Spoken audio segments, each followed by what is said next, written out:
Hello and welcome to the February 23rd, 2011 edition of Newswatch. I'm Tara Kletke. I'm Kimberly Benatua. And I'm Janae Berkland.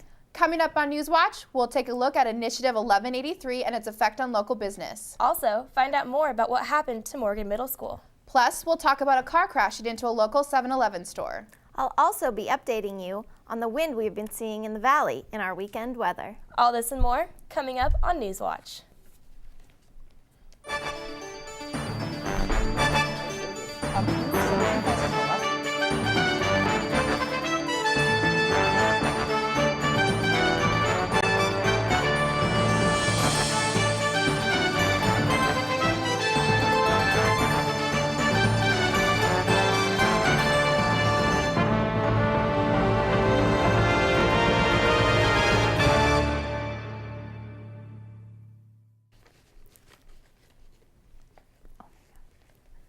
The Ellensburg School Board made a big decision last night to determine the fate of Morgan Middle School.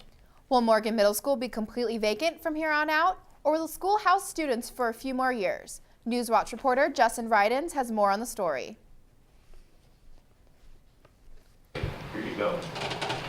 So I guess those are my concerns. Last night, the Ellensburg School Board sat down in City Hall to discuss if Morgan Middle School should be vacated. Attendance was nearly full as people looked on eagerly to find out the board's response. I went to the Ellensburg School District offices to sit down with Director of Teaching and Learning, Mike Nolan, and he shared me his thoughts about vacating the school. I think it's something that needs to be done. You know, when you go through the building and you look at what's going on there, and it can be 85 degrees in the fall and the spring, and even in the winter with the way that the boiler works, and so it's just not a real good educationally sound building for kids. After an hour and a half through the meeting, Superintendent Paul Ferris discussed the potential idea to vacate Morgan Middle School. In the fall of 2013, the 7th and 8th graders would be transitioned to the high school. The 6th grade students would remain in the 60s and 90s wing of Morgan Middle School. With Morgan Middle School in the current physical state that it's in, it's obvious that discussing plans to vacate Morgan was a good idea. But one dilemma that the Ellensburg School Board faced in this very room is this. If Morgan Middle School students are vacated, but the next bond doesn't pass, what happens next? It's been discussed, but there is no real plan in place. I mean, it may be that, well, we just keep a grade or two at the, at the high school. At about 9 p.m., the school board voted 3-2 to vacate Morgan Middle School in August of 2012. Reporting for Newswatch, I'm Justin Rydens. Federal U.S. District Judge Ronald Layton ruled Wednesday that Washington State cannot force pharmacies to sell Plan B or other emergency contraceptives. Layton said that the state's true goal has been to suppress religious objections by pharmacists, not to promote timely medicinal access. Washington's rule requires that pharmacies stock and dispense drugs for which there is a demand. The state adopted the dispensing regulations in 2007 after reports that some women had been denied access to Plan B. The decision comes as contraception is being debated in public and healthcare circles around the nation. 3 months have passed since voters approved Initiative 1183, and the cost for bars to get alcohol could be going up. Newswatch reporter Nick Griswold lets us know how one local business is feeling about these changes.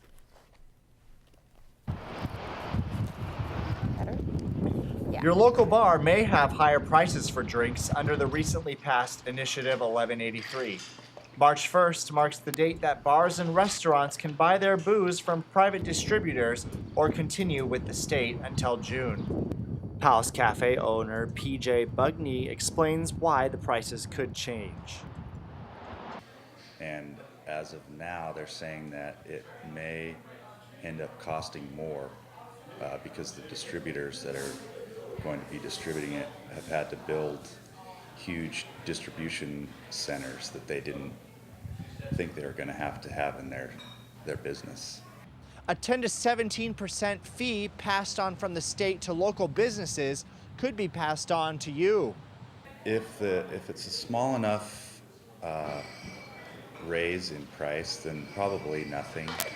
But if it depends on what the percentage of the cost increase is, or if it stays the same. But originally we were told it was going to make our pricing better, and lower the prices, but that's not the case that we're hearing now. I'm Nick Griswold reporting. A third grade student is in critical condition after a gun in the backpack of a 9-year-old classmate went off at Bremerton Elementary School yesterday. 8-year-old Amina was shot in a classroom at Amin Jar Elementary School. Police said the handgun accidentally discharged while it was in the boy's backpack, and the bullet struck Amina. Bremerton police believe the shooting was accidental. They released few details about the boy, reportedly a 9-year-old third grader who took the handgun to school. He had been booked into Kitsap County Juvenile Detention Center for investigation of alleged unlawful possession of a firearm, bringing a dangerous weapon onto school grounds, and third-degree assault. Investigators are trying to determine where the boy obtained the handgun. 7-Eleven on University Way wasn't so convenient for a period of time last Sunday morning. That's because an unknown suspect allegedly smashed their car into the front of the store, breaking the door and the windows on the right side of the building. According to the employee of 7-Eleven, the incident occurred around 7 a.m. The store is currently boarded up, and the estimated cost to fix the front of the store is unknown.